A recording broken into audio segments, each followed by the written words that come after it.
तो दोस्तों स्वागत है आप सभी का हमारे चैनल एनीम अनवेल्ड में। और आज हम देखेंगे साकामोटो डेज के एपिसोड नंबर 7 को। तो चलिए जानते हैं इसकी आगे की कहानी को। बिना किसी देरी के एपिसोड की शुरुआत में हम माशिमो को देखते हैं। जैसे उसे कहीं से 500 रुपये मिल गए थे और कुछ खाना आने के लिए वो साकामोटो की दुकान पर आता है, लेकिन उसे यहाँ सिर्फ एओई मिलती है, जो कि रो रही थी क्योंकि जब से वो स्कूल से आई है साकामोटो लू और शिन लापता है। माशिमो में उसे कैंडी देकर चुप कराने की कोशिश करता है और फिर उसे प्रॉमिस करता है कि वो उन लोगों को जरूर ढूंढ लाएगा। इसके बाद वो पिसूके को उन्हें ढूंढने भेज देता है। इधर लैब की जेल में लू उस आदमी से पूछती है कि वो कौन है। आशाकुरा उसे बताता है कि वो इस लैब का हेड रिसर्चर है। ये सुनकर लू उसका गला पकड़ लेती है क्योंकि उसे लग रहा था कि ये इस जगह का बॉस है, लेकिन आशाकुरा कहता है कि वो भी यहाँ जेल में पड़ा है, तो फिर वो बॉस कैसे हो सकता है। जो सुन लू शांत हो जाती है और उससे पूछती है कि आखिर यहाँ चल क्या रहा है। और इधर दूसरी तरफ होरीगुची समझ जाता है कि ये जरूर लेजेंडरी हिटमैन साकामोटो होगा क्योंकि उसकी पावर और स्पीड काफ़ी ज़्यादा है, लेकिन क्योंकि उसका वजन बढ़ गया है तो वो इतना भी तेज नहीं है। और होरीगुची तुरंत ही साकामोटो के अंदर भी एक इंजेक्शन लगा देता है। साकामोटो अब होरीगुची को मुक्का मारने आगे बढ़ता है, लेकिन वो शिन को मुक्का मार देता है। साकामोटो के कहता है कि उसका शरीर उसकी बात नहीं मान रहा। होरीगुची बताता है कि उसने साकामोटो को इंजेक्शन लगाया है, ये उसका असर है। अब उसका ब्रेन इन्वर्ट हो गया है, यानी कि वो दुश्मन को मारने जाएगा तो दोस्त को मार देगा। तभी होरीगुची को साकामोटो का जोरदार मुक्का आके लगता है, क्योंकि इस बार उसने शिन को मारने का ट्राई किया था और उल्टा होरीगुची को मार दिया। होरीगुची अब भी सही सलामत था और उसे इस लड़ाई में काफी मजा आ रहा था। इधर आशाकुरा सारी बात बताता है। जब उसने गुंडों के ऑर्डर्स मानने से मना कर दिया तो उन्होंने उसे यहाँ जेल में पटक दिया। लू पूछती है कि फिर उन्होंने मुझे यहाँ क्यों डाला। आशाकुरा कहता है कि मुझे क्या पता, मैं तो तुम्हें जानता भी नहीं। लू अब टनाका की गर्दन पकड़ती है क्योंकि वो ही उसे यहाँ किडनैप करके लाया है, जबकि उसे चिन को लाने भेजा गया था। ये सुन अस्कुरा बताता है कि वो चिन को जानता है, बल्कि उसे माइंड रीड करने की पावर आस्कुरा की वजह से ही मिली थी। लू तो समझ रही थी कि वो पावर चिन के जन्म से ही उसके साथ है। आस्कुरा बताने लगता है कि चिन भी एक आम बच्चा हुआ करता था। आस्कुरा इस लैब में सुपर पावर के ऊपर रिसर्च करता है। एक दिन उसका पुराना दोस्त इंडो कहीं लापता हो गया और शिन को आशाकुरा के भरोसे छोड़ गया। शिन बहुत ही शरारती था और कोई भी जूस उठाकर पी जाया करता था। आशाकुरा को अपना काम बहुत पसंद था कि अगर उसकी यह सुपर पावर वाली रिसर्च कामयाब हो गई तो इंसानियत का बहुत भला होगा। यह सब उसके काम में इंटरेस्ट आता है और वह दोनों हमेशा साथ ही रहते थे। काम के चक्कर में आशाकुरा की हालत खराब हो जाती है। उसके साथियों को लग रहा था कि उसे फालतू की रिसर्च छोड़ देनी चाहिए, लेकिन को भरोसा था कि आशाकुरा एक दिन जरूर कामयाब होगा। अब कुछ समय बाद आशाकुरा एक केमिकल बनाने में कामयाब हो जाता है और वो बहुत खुश था। लेकिन तभी शिन इस कमरे में आता है। उसे प्यास लगी थी तो वो उस केमिकल को ही उठा के पी जाता है। आशाकुरा को चिन की चिंता होती है। अब अगले दिन आशाकुरा मन में सोच रहा था कि चिन पर केमिकल का कोई असर नहीं हुआ क्या। तभी चिन उसका जवाब देता है कि मैं ठीक हूँ और वो केमिकल बहुत कड़वा था। जो सुन आशाकुरा हैरान हो जाता है, क्योंकि उसने तो ये बात अपने मन में कही थी। अब शिन लैब में काम कर रहे लोगों को एक दूसरे के मन की बातें बताने लगता है, जिससे अब सभी लोग उससे दूर रहने लगते हैं, क्योंकि उन्हें चिन की पावर से डर लगने लगा था कि पता नहीं वो कब कौन सी बात सुन ले। आशाकुरा पूरी कोशिश में लग जाता है कि वो चिन को फिर से नॉर्मल कर पाए। चिन कहता है कि वो जैसा है ठीक है। आशाकुरा को तो खुश होना चाहिए कि उसकी रिसर्च सफल हुई, लेकिन आशाकुरा चिन से माफ़ी मांगता है। उसे इस झमेले में फंसाने के लिए अब गुस्से में कहता है कि वो उससे और इस लैब से परेशान हो गया है और यहाँ से जा रहा है। उस दिन के बाद से आशाकुरा ने शीन को नहीं देखा। आशाकुरा सोच रहा था कि शीन उसे माफ़ करेगा या नहीं। लू कहती है कि शीन उस पे बिल्कुल गुस्सा नहीं होगा, बल्कि उसे तो अपनी पावर यूज करना काफ़ी अच्छा लगता है और वो हमारे बॉस के साथ हमेशा ऐसे ही बात करता है। हम दोनों उससे साथ में माफ़ी मांग सकते हैं। और वैसे भी साकामोटो फैमिली का रूल है कि जब किसी में फाइट हो तो शाम तक एक दूसरे से समझौता कर लो। आशाकुरा अब मान जाता है और एक केमिकल से जेल का ताला पिघला देता है। लू पूछती है कि अगर उसके पास यहाँ से भागने का तरीका था तो उसने ये पहले क्यों नहीं किया, जिस पर आशा खुरा बताता है कि वो जानबूझकर अंदर था ताकि उसे उन गुंडों की रिसर्च में हेल्प न करनी पड़े। गेट खुलते ही एक गार्ड इनके पास आता है तो लू उसे लात मारकर बेहोश कर देती है। इधर साकामोटो फिर से शिन को मुक्का मार देता है। असल में होरीगुची एक बटन दबा के ये कंट्रोल कर सकता है कि साकामोटो का ब्रेन कब इन्वर्ट होगा और कब नहीं। इसके बाद वो एक इंजेक्शन अपने अंदर भी लगा लेता है जिससे उसका वो हाथ बहुत पावरफुल बन जाता है। शिन उसे लात मारने जाता है तो होरीगुची एक बटन दबाता है जिससे शिन उसकी जगह साकामोटो को लात मार देता है। होरीगुची अकेला ही इन दोनों पर भारी पड़ रहा था।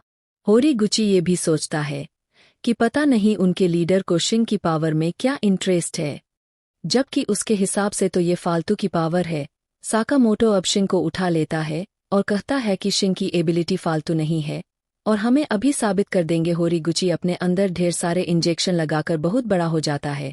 साकामोटो अब शिन को होरीगुची के सामने खड़ा कर देता है और वो पहले ही शिन को बता देता है कि वो उस पर कौन सा अटैक करने वाला है और उसका मैन पर के शिन उस अटैक को डॉज कर देता है और वो अटैक होरीगुची को जाके लगता है। इस तरह साकामोटो होरीगुची की धुलाई करने लगता है और शिन सारे अटैक डॉज कर रहा था।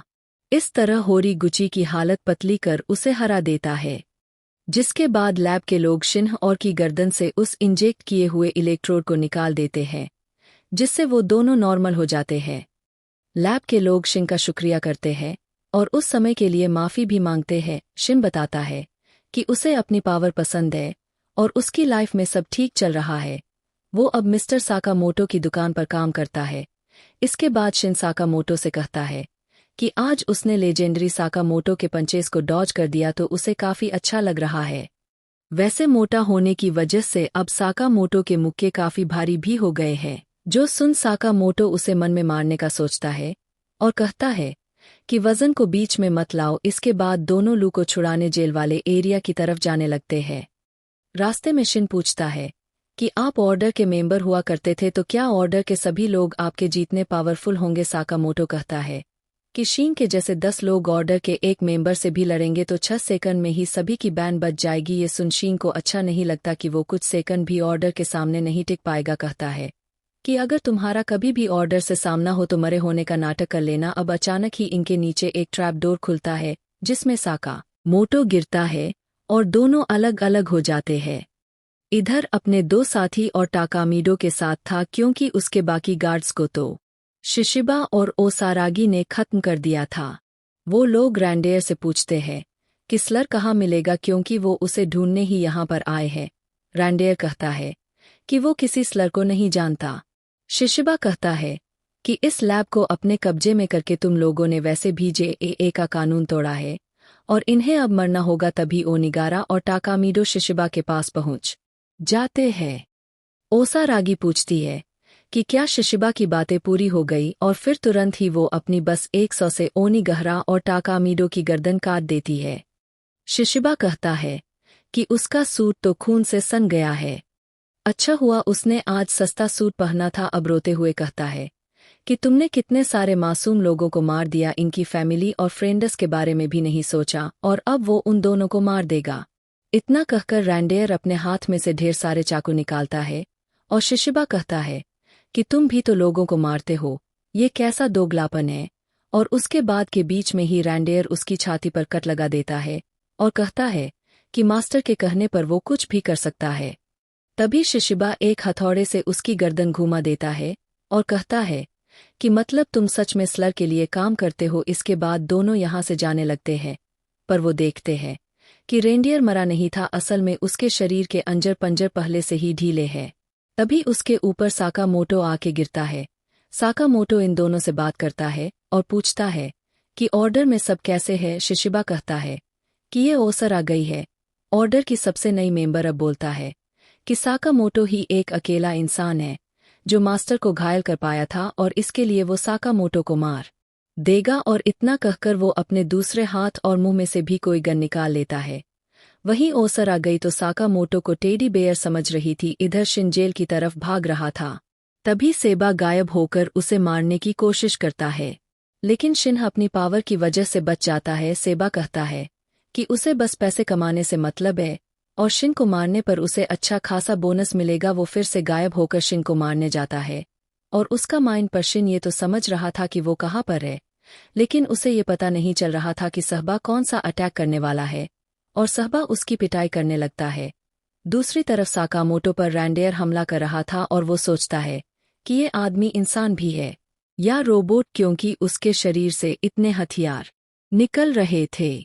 शिशिबा कहता है कि हमें कहीं जाना है तो इसे तुम ही संभाल लो। साकामोटो बोलता है कि बाकी गैंग को मेरा हाय कहना और तभी रैंडेयर उसे दीवार में घुसेड़ देता है। इधर ओसारागी पूछती है कि साकामोटो हमारे बिना ठीक तो होगा ना। शिशिबा कहता है कि हमारा असली टारगेट स्लर है ना कि रेनडियर। ओसारागी कहती है कि साकामोटो दिखने में तो बिल्कुल स्ट्रांग नहीं लग रहा था, वो जरूर मारा जाएगा। शिशिबा कहता है कि साकामोटो को थोड़ी दिक्कत तो जरूर होगी, लेकिन मैं उसे बरसों से जानता हूँ और वो कभी नहीं मर सकता। इधर सेबा शिन को चाकू मारने जाता है तो शिन अपने ब्लड को सेबा के कपड़ों पर लगा देता है और तभी सेबा को एक गोली आकर लगती है जो चलाई थी माशिमो ने। असल में शिन ने पीसूके की परछाई देख ली थी। वो समझ गया था कि माशिमो भी आसपास ही होगा तो उसने अपने खून से सेबा पर निशाना लगा दिया ताकि माशिमो को पता चल जाए कि उसे कहाँ गोली मारनी है, और उसने ऐसा ही किया और ये एपिसोड यहीं पर खत्म हो जाता है। तो दोस्तों, आपको ये एपिसोड कैसा लगा कमेंट करके जरूर बताइए। वीडियो अच्छा लगा हो तो इसे लाइक और शेयर कीजिए और अगर आप हमारे चैनल पर नए हैं तो हमारे चैनल को सब्सक्राइब करके बेल आइकॉन जरूर दबाइए। एपिसोड में और यार प्लीज हमारे चैनल को सब्सक्राइब कर लो, हम आगे भी अच्छी अच्छी एक्सप्लेनेशन लाने का ट्राई कर रहे हैं। और अगर आपको किसी और एनीमे को एक्सप्लेन करना चाहिए तो कमेंट जरूर करना ताकि हम उसे भी एक्सप्लेन कर सके। तो guys, see you later, thank you for watching this video.